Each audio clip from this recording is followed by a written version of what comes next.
Hai, perkenalkan nama saya Jovita Chan, absen 18 kelas 10 TB. Di sini saya akan menceritakan ulang kembali kisah biografi B.J. Habibie, Presiden ketiga Republik Indonesia, sekaligus Bapak Teknologi Indonesia yang lebih dikenal di dunia dengan julukan Mr. Crack sejak ia menemukan rumus faktor Habibie.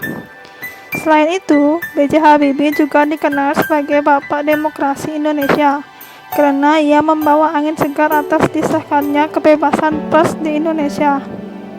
Bagaimana perjalanan Habibie? Ini kisah lengkapnya.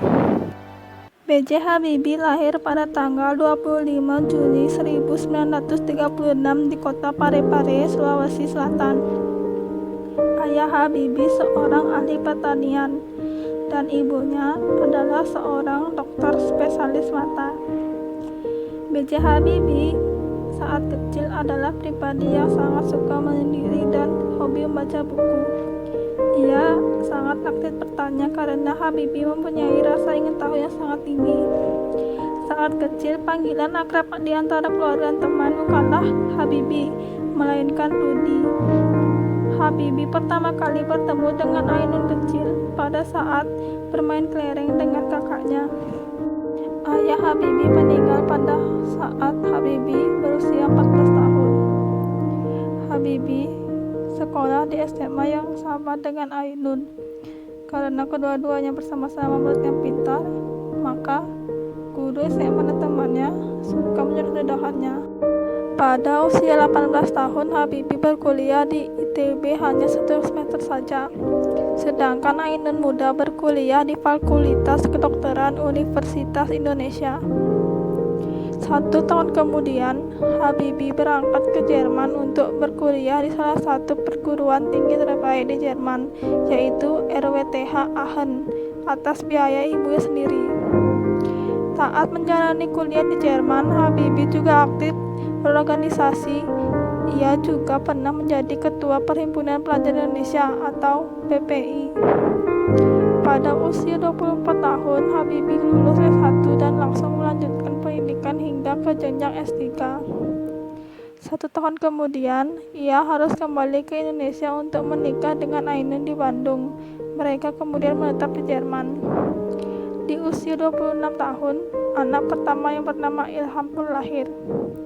Kemudian di usia 28 tahun, Habibie meraih gelar Dokter Ingenieur dari RWTH Aachen dengan predikat summa cum laude. Di usia yang masih terbilang muda, yaitu 31 tahun, Habibie mendapatkan gelar guru besar dari ITB. Di tahun yang sama pula, anak kedua bernama Tarek pun lahir. Setelah lulus, B.J. Habibie bekerja di perusahaan penerbangan sebagai Kepala Penelitian dan Direktur Teknologi di MBB, sebagai Kepala Penelitian dan Penerbangan pada Analisa Struktur Pesawat Terbang dan Kepala Divisi Metode Teknologi pada Industri Pesawat Terbang Komersial dan Militer dari tahun 1965 sampai 1973. Atas kinerjanya yang luar biasa, ia pun dipercaya menjadi Direktur Teknologi di MBB selama 5 tahun sekaligus penasihat senior teknologi untuk Dewan MBB. Ialah satu-satunya orang yang di Asia menduduki jabatan nomor 2 di perusahaan pesawat terbang Jerman tersebut. B.J. Habibie dikenal sebagai seorang inovator jenius di Indonesia yang memiliki sumbangsi besar pada teknologi pesawat terbang dunia. Salah satu kontribusi terbesarnya adalah pada teori kerapatan keretakan. Teori ini digunakan untuk memprediksi titik mula keretakan pada pesawat terbang. Pada teori ini, B.J. Habibie berhasil melakukan perumusan yang sangat mendetail sehingga petanya dapat presisi sampai ke tingkat atom. Ini adalah penemuan yang sangat besar di dunia penerbangan, sehingga ia mendapatkan julukan Mr. Crack karena penemuan metode teorema dan faktor Habibie tersebut. Pada di usia 37 tahun atau pada tahun 1973, Habibie harus kembali pulang ke Indonesia atas mandat dari Presiden Soeharto. Setelah 1 tahun kemudian, ia menjadi penasihat Dirut Pertamina. Pada usia 40 tahun, ia ditunjuk sebagai Direktur Utama IPTN atau Digantara Indonesia. 7 tahun kemudian, ia diangkat menjadi Menteri Ristek dan Teknologi Republik Indonesia. Di usia 50 tahun, tepatnya pada tahun 1986, ia bersama Insinyur Kebanggaan Indonesia Digantara Indonesia memulai proyek pembuatan pesawat N250 di Bandung. 2 tahun kemudian, ia diangkat kembali menjadi Menteri Ristek dan Teknologi untuk kedua kalinya. Hingga tahun 1992, di usia 56 tahun, Habibie telah memiliki lebih dari 45 hak paten yang banyak digunakan oleh perusahaan penerbangan dan roket. Di tahun tersebut juga Habibie mendapatkan penghargaan Theodore van Karman. Ia juga menjadi orang Asia pertama yang mendapatkan penghargaan bergengsi yang menjadi hinglap sipil di penerbangan tersebut. Pada usia 57 tahun, pada tahun 1993, Habibie diangkat kembali menjadi Menteri Ristek dan Teknologi yang ketiga kalinya.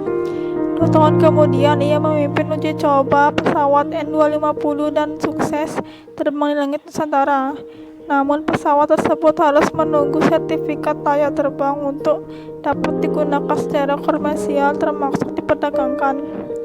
3 tahun kemudian, di tahun 1998, ia terpaksa harus menghentikan proyek andalan N250 karena krisis moneter. Di tahun yang sama pula, yang menjadi wakil presiden RI mendampingi Presiden Soeharto. Tak lama kemudian, Presiden Soeharto mengumumkan pengunduran dirinya di Istana Merdeka Jakarta, sehingga dia harus menghentikan Soeharto menjadi Presiden RI. Pada tahun 1999, ia mengesahkan UU Kebebasan Pers dan Otonomi Daerah. Di tahun yang sama pula, Timor lepas dari Indonesia, sehingga Habibie harus turun dari jabatan sebagai presiden setelah laporan pertanggungjawaban ditolak oleh MPR.